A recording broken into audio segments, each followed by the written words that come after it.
ওই ফোনটার বেশ কিছু স্পেশালিটি আছে, যে একটা স্মার্টফোন দিয়ে সরাসরি ক্রিপ্টো ট্রান্সফার করা যায়, দেন ওইটার সিকিউরিটি লেভেল এতটা হাই, ইন্টু ইনক্রিপশন সিস্টেমের মাধ্যমে কাজ করে। দেখতে পেয়েছি যে তারেক রহমানের হাতে যে ফোনটা সেটা নিয়ে আপনি একটা রিভিউ করেছেন, মানে এটা নিয়ে রিভিউ করার প্রতিক্রিয়াটা কেমন পেয়েছিল? দর্শক তো এটার প্রতি খুব বেশি ইন্টারেস্ট দেখিয়েছে, যদি ওটা কোনো রিভিউ ছিল না, মানে মূলত ওই ফোনটার বেশ কিছু স্পেশালিটি আছে, রেগুলার আমরা যে ফোনগুলো দেখি তার চাইতে খুবই ডিফারেন্ট।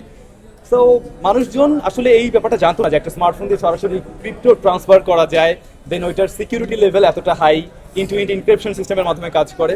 সো আই থিঙ্ক মানুষ নতুন কিছু জানলো, যদিও 2018 টেকনোলজি ছিল ওটা। মানে ব্যাপার হলো কি, আমরা তো সেই আমিও তো 2018 থেকে করছি আসলে।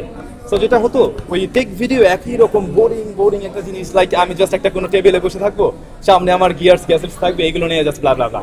সো হয় কি, এটাতে করে অডিয়েন্স কানেক্ট হয়, বাট একটা সার্টেন টাইমের পরে গিয়ে ওরা ওই ইন্টারেস্টটা হারিয়ে ফেলে। কারণ আপনি আজকে একটা ফোন কিনছেন, কাউকে নিশ্চয়ই আপনি ফোন কিনবেন। যদি আমি ইন্টারেস্টিং ওয়েতে ডিফারেন্ট ভাবে ওই টেকটাকে আপনার সামনে প্রেজেন্ট করতে পারি, দেন আপনি এটাকে গ্রহণ করবেন, রাইট? যেহেতু এখন অনেক বেশি কম্পিটিশন, সো আমার মনে হয় ইউনিক যত বেশি কিছু করা যায়, ইভেন আমি যেটা আমার নিজের মধ্যে থেকে যদি নতুন কিছু খুঁজে বের করে দিতে পারি, সো আই থিঙ্ক এতে করে অডিয়েন্স বেশি কানেক্ট হয়। অনেকেই বলে যে আপনি হচ্ছে ফোনের যে রিভিউগুলো দেন উইদাউট পেমেন্ট রিভিউ খুব কম, নাই বললেই চলে। না, নাই বললে ভুল হবে। যেমন ধরুন কিছু কিছু ফোনের ক্ষেত্রে আমি নিজে কিনেও করেছি, এরকম খুব ডিফারেন্ট যে মডেলগুলো হয় এগুলো তো বাংলাদেশে পাওয়া যায় না, অনেক সময় নিজে আনিয়ে নেই, এগুলো কিনে। বাট আপনি যেটা বলতে চেয়েছেন আমি বুঝতে পেরেছি, আমি বলি আপনি বলতে চাইছেন যে আসলে এটার জন্য আমাদের কোনো পেমেন্ট দেওয়া হয় কিনা। পেমেন্ট তো দেওয়া হয়, হ্যাঁ। অনেক সময় অনেকেরই হচ্ছে একটা নেগেটিভ বিষয় আছে যে অনেক দুর্বল ফোনের খুব ভালো রিভিউ করে আপনি মার্কেটটা ধরে দিচ্ছেন। অ্যাকচুয়ালি আমার মনে হয় এই জিনিসটা ব্র্যান্ডগুলো এই মুহূর্তে এই প্র্যাকটিসটা নেই। এটা অনেকের কাছে ধারণা হতে পারে। এখানে একটা লজিক আছে, সেটা হচ্ছে লাইক আপনি যখন একটা কম দামি ফোনের রিভিউর জন্য আমাদের কাছে পাঠানো হয়, সেটা সর্বোচ্চ পাঠানো হয় 15 দিনের জন্য। এবারে একটা 15 দিন আমি ব্যবহার করলে ওই ফোনটার 1 মাস পরে, বা 1 মাস না, আমি বলবো 6 মাস পরে গিয়ে বা 3 মাস পরে গিয়ে ওটার যে রেজাল্ট আসার কথা, আমি ডেফিনেটলি সেটা পাবো না। এটা কিন্তু খুব লজিক্যাল। ইভেন এখনকার প্রত্যেকটা ফোনের রিভিউতে আমরা এই ব্যাপারটা বলে দিই যে এইটার রেজাল্ট এই মুহূর্তে এই কয়েকদিন ব্যবহারের পরে এই অভিজ্ঞতা আছে, বাট আপনারা যদি এটাকে স্টোরেজ ফুল করে ফেলেন, আইদার অনেক বেশি যখন আপনার র্যামের উপরে প্রেশার দেওয়া হবে, সময়ের সাথে এটা দুর্বল হবেই। তো দেখা যায় যে বেশি কথা হয়ে যাচ্ছে আমাদের টেক নিয়ে। আমি আসলে আপনার ব্যাপারে কথা বলতে চাই। আপনি খুব রিসেন্টলি বিবাহ করেছেন, প্রেম করে বিয়ে করেছেন, তো এই অনুভূতিটা কিরকম ছিল আসলে? কোন ধরনের বর্তমানের ভাষায় যেটা বলে যে প্যারা খেয়েছেন কিনা? আমি একটু যোগ করি, আসলে এর আগের লাইফটা কেমন ছিল আর এখন কেমন? আচ্ছা, আমার লাইফে খুব একটা চেঞ্জেস আসেনি আসলে। আর অনুভূতি তো ভালো লাগার অবশ্যই থাকবে, সেটা আছে। কেন চেঞ্জেস আসেনি? কারণ দেখা যায় যে আমি ওই আগেও কাজের মধ্যেই থাকতাম, স্টুডিওতেই থাকতাম, এখনো ওটাই যাচ্ছে। কারণ উনিও জব করেন, যে জবটা করেন আসলে, যে কারণে ওনারও দেশে থাকা হয় না।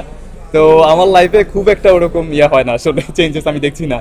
হ্যাঁ, একটু ব্যক্তিগত জীবনে যদি জানতে চাই, আমরা সবসময় অনেক আগে থেকে যখন আপনাকে ফলো করি, আপনার চুলের স্টাইলটা সেম সবসময়, মানে এটা কি আমরা কখনো পরিবর্তন দেখতে পারি? প্রোগ্রাম শুরু হয়ে যাচ্ছে।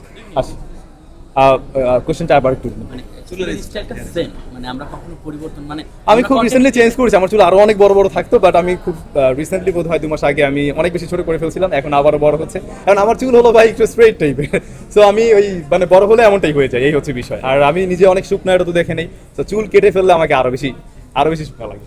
ভাইয়া, মানে টেক নিয়ে কাজ করলেও আসলে স্টাইলের দিকে আপনি অনেকটা এগিয়ে আছেন যতদূর দেখা যায়, আউটফিট এবং লুক সবকিছু মিলিয়ে। সেক্ষেত্রে একটু জানতে চাবো, এই যে প্রোগ্রামগুলোতে অ্যাটেন্ড করার সময় যে আউটফিটগুলো কালেক্ট করেন, সেগুলো কি আসলে খুব এক্সপেন্সিভ নাকি নর্মালের ভিতর কেনা? না, আমি আসলে ওরকম খুব বেশি এক্সপেন্সিভ বা একটা ড্রেস আমি সেকেন্ড টাইম পরতে পারবো না, একটা শার্ট, এইগুলোতে আমি মোটেই বিশ্বাসী না। আমার ভাই ওই রাস্তায় দেখেও যদি কোনোটা ভালো লেগে যায়, আমি নিজে পারলে তো কিনি, না হলে আরেকজনকে, আমার টিমের কাউকে দিয়ে বলি যে ভাই ওইটা আমার ভালো লাগছে, তাই না দাও। অনেক সময় আমি নিতে গেলে একটু ঝামেলা হয়ে যায় অনেক সময়, তো দেখা যায় যে ওটা আর আমি নিজে পারলে তো নিজে ম্যানেজ করি। তো এই ক্ষেত্রে আমার জন্য মানে এই ব্যাপারটা কোনো ম্যাটারই করে না। বাট এটা ঠিক যে আমি ওটা ক্যারি করতে পারছি কিনা, এবং আমার কাছে মনে হয় যে খুব এক্সপেন্সিভ হওয়ার কিছু নেই।